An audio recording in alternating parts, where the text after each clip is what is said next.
Hello para pedagang lan investor. Informasi lan layanan analitis ing tutul karo sampeyan sistem Guru Markets.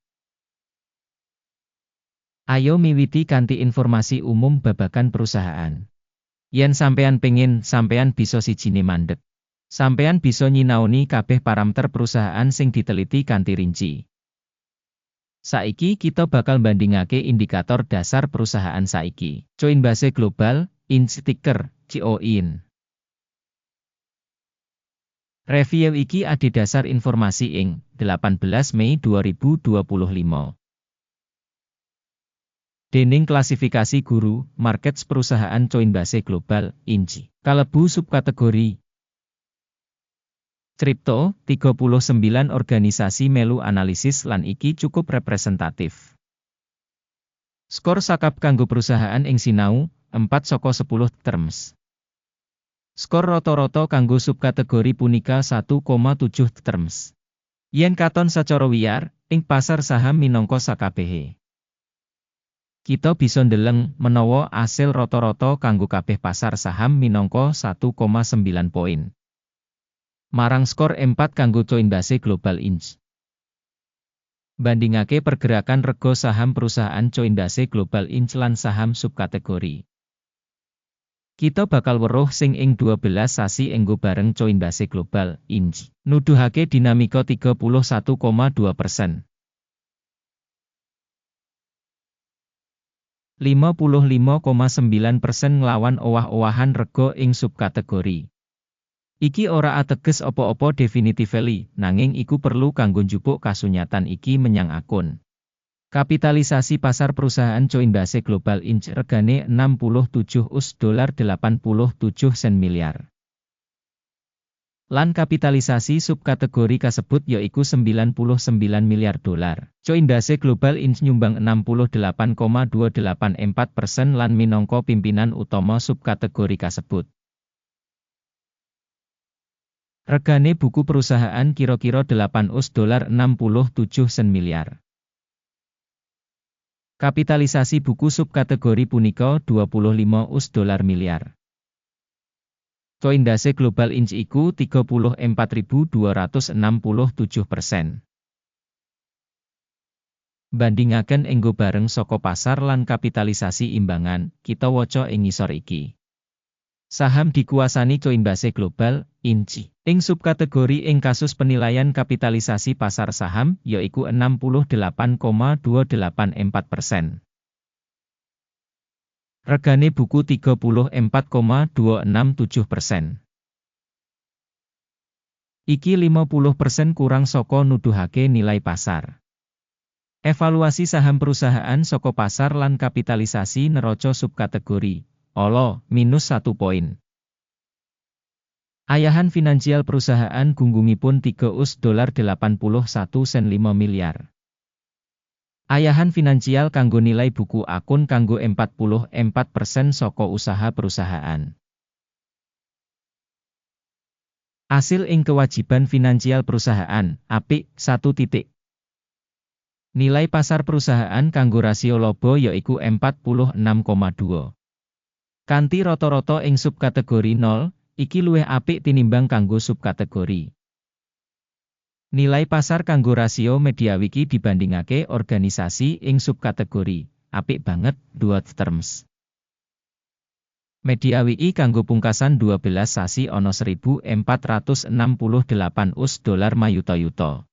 Pangentukan mangsa kanggo sabanjur 12 sasi samestine $1.99 mayuta-yuta. Iki 36% luwih saka saiki. Taksiran pratandha Mediawiki samestine ing comparison karo perusahaan ing subkategori, apik, 0,5 terms.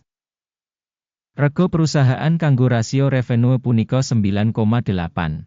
Rata-rata subkategori yaiku 6, yaiku 63% luwih dhuwur tinimbang rata-rata subkategori. Evaluasi rega pasar kanggo rasio revenue dibandingake karo pratandha ing subkategori, tolet, -0,5 terms. Revenue kanggo pungkasan 12 sasi ana $6.910 mayuta-yuta. Revenue digambaraken kanggo sabanjur 12 sasi samestine $8,74 sen miliar. Kang 26% luwih saka saiki. Taksiran pratandha saka samestine revenue mangsa dibandingake karo pratandha ing subkategori apik 0,5 terms.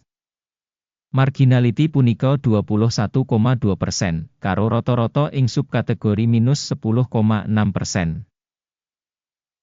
Prabdan antarane rata-rata subkategori lan kinerja perusahaan punika 31,8%. Penilaian marginalitas dibandingake karo indikator perusahaan ing subkategori apik 0,5 poin. Bagian perusahaan ing jumlah karyawan ing subkategori punika 41,034%. Iki 66% kurang saka nuduhake kapitalisasi pasar. Iki nuduhake ora seimbang karo rega pasar saiki organisasi Coinbase Global Inc. paling kemungkinan kanggo revaluation.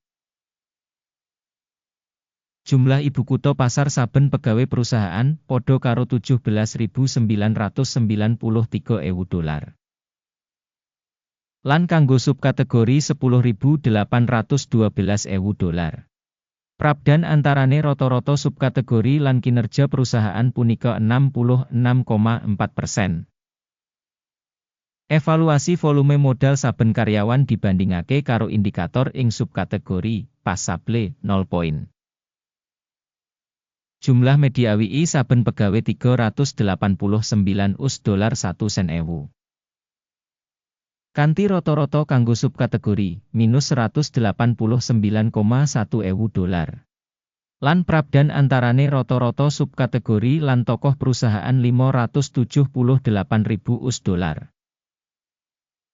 Evaluasi bati saben karyawan dibandingake karo indikator ing subkategori apik 0,5 poin. Dodolan perusahaan saben pegawai $1.833.000. Miturut subkategori $1.787.000. Prabdan antarane rata-rata subkategori lan kinerja perusahaan punika 3%. Evaluasi revenue saben karyawan individu saka perusahaan dibandingake karo pratandha ing subkategori apik 0,5 terms. Volume transaksi for sale punika 4,9%, karo rata-rata kanggo subkategori 10%. Iki minangka indikator saka remet cendak. Indikator teknis resi 14 nuduhake tingkat 70% kanggo perusahaan Coinbase Global Inc. Kanggo subkategori, tingkat resi 14, 69%. Rata-rata securities subkategori sing rego bab padha saham, Coinbase Global Inc. Rego saham perusahaan saiki watara $266. Perkiraan rego konsensus kanggo saham perusahaan sekitar $265. Dinamika perkiraan nyoto lan ramalan konsensus kira-kira 0%. Ayo kang katon ing tabel pesenan, kasedhiya kanggo sampeyan, link kanggo iku ing komentar pinnet. Tabel pesenan ngemot pancen kabeh pancasan sadurunge digawe ing mangsa diwenehi dening informasi lan sistem referensi guru markets. Akses menyang meja supaya free lan buka link ing komentar pinnet. Adhedhasar pambiji sekuritase perusahaan Coinbase Global Inc. Sistem informasi lan referensi guru markets kaputusan digawe. Ojo mbukak pesenan, amarga video saiki minangka ringkesan. Matur nuwun kanggo nonton video iki lan gunakake sistem informasi saka guru markets.